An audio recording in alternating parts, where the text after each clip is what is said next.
So Elias, what prevents us from achieving self-realization? It is our deeply imprinted personality traits that keep us in the illusion of Maya. The false intellect, the ego, and the lewd ones. Our desires keep us in our mind's prison, but there is hope. We live in our mind's prison because just imagine living in a world where you're the puppet, and your mind is the puppeteer. This is the reality for most of us, trapped in a maze of our own making, yet unaware of the strings that control us. The problem? Ignorance. Not just any ignorance, but a profound misunderstanding of who we truly are. This ignorance, born from the veil of Maya, shapes our personalities through deep-seated tendencies, or Vasanas, accumulated over countless lifetimes. We mistake these personalities for our true selves, creating a distorted reality that leads to suffering. But what if I told you there's a way out? A path to freedom that doesn't require changing the world, but instead involves peeling back the layers of illusion to reveal your true nature, which is that simple, humble awareness of knowing that we exist, the awareness of our consciousness of this present moment. That is all that exists, and it is us. It is our true nature. It is so simple, but we overlook it exactly because it is a given simple state of awareness. However, today we'll explore how understanding the mechanics of your mind can lead to true liberation. Are you ready to reclaim your role as the creator of your reality? Let's start by understanding the nature of our reality. Imagine you're wearing a virtual reality headset. Everything you see, hear, and experience seems incredibly real. But it's all a projection, a simulation created by the software in the headset. In the same way, what we perceive as reality is actually a projection of our minds. Think about it. Have you ever noticed how two people can experience the same event entirely differently? A roller coaster ride might be exhilarating for one person and terrifying for another. The ride itself doesn't change, but the experience does. Why? Because we don't live in the world. We live in our mind's interpretation of the world. This isn't just philosophical musing. Modern neuroscience supports this view. Our brains don't passively receive information from our senses. Instead, they actively construct our perception of reality, filling in gaps, making predictions, and filtering information based on our past experiences and beliefs. But here's where it gets really interesting. This mind-created reality is actually a veil known as Maya that obscures our true nature. It's as if we're actors in a play who have forgotten we're acting. We've become so engrossed in our roles that we've forgotten who we really are behind the costume and makeup. So if our perceived reality is a mental projection, what determines the nature of this projection? This is where the concept of Vasanas comes in. Vasanas are deep-seated tendencies or impressions left by our past actions and experiences. Think of them as grooves in a record. Just as the needle of a record player follows these grooves to produce music, our minds follow the grooves of our Vasanas to produce our thoughts, emotions, and behaviors. These Vasanas aren't just formed in this lifetime. According to many Eastern traditions, they accumulate over many lifetimes. It's like we're carrying a massive backpack of past experiences, most of which we're not even aware of. Let's use an analogy to understand this better. Imagine you're a gardener. Every thought, action, and experience in your life is like planting a seed in your mental garden. Some seeds grow into beautiful flowers, others into thorny bushes. Your Vasanas are like the soil composition, determining which seeds are more likely to grow and thrive. Over time, these Vasanas create patterns of thinking and behaving that we come to identify as our personality. It's like a river carving a path through a landscape. Over time, the river's flow, our repeated thoughts and actions, creates deep channels, our personality traits, that are hard to change. But here's the crucial point. This personality, shaped by our Vasanas, is not our true self. It's a construct, a mental formation that we've mistaken for our essence, and this misidentification is at the root of our suffering, the cause of suffering. Now let's explore how this misidentification leads to suffering. When we believe we are our personality, our likes and dislikes, our habits and tendencies, we become bound by them. It's like an actor who's forgotten they're in a play and becomes genuinely distressed by the trials of their character. This binding creates a cycle of craving and aversion. We crave experiences that reinforce our perceived self and avoid those that threaten it.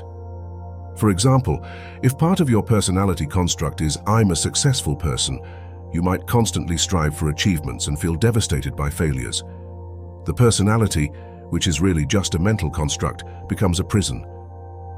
Moreover, because this personality is based on ever-changing vasanas, it's inherently unstable. It's like trying to build a permanent house on shifting sand. No matter how much we achieve or acquire, we never feel truly secure or satisfied. This instability creates a constant underlying anxiety. Even when things are going well, there's a nagging fear that it could all change. And indeed, it inevitably does, because change is the nature of the phenomenal world. Let's consider a common example. Imagine you get a promotion at work. Initially, you're elated. This achievement reinforces your self-image as a successful person. But soon, the joy fades. You start worrying about living up to your new role, or you begin eyeing the next promotion. The very thing that brought happiness becomes a source of stress. This is the nature of suffering caused by identification with the mind-created self. It's a never-ending cycle of craving, temporary satisfaction, and renewed craving. It's like drinking salt water to quench your thirst. It only makes you thirstier. So, if this false identification is the problem, what's the solution? This is where the concept of conscious creation comes in. Conscious creation is about becoming aware of the mental processes that create our perceived reality and learning to guide them intentionally. The first step in this process is developing awareness. It's about stepping back and observing your mind in action. Imagine you're sitting on the bank of a river, watching the water flow by. The river is your stream of thoughts and emotions. Instead of being swept along by the current, you're observing it from the shore. This practice of observation creates a subtle but profound shift. You start to realize that you are not your thoughts or emotions. You are the awareness that perceives them. It's like realizing you're not the character in the play, but the actor playing the character. As you develop this awareness, you can start to see the patterns created by your vasanas. You might notice, for example, how a certain type of situation always triggers a particular emotional response. This recognition is powerful because it gives you the opportunity to choose your response, rather than reacting automatically. The next step is cultivating detachment or vairagya.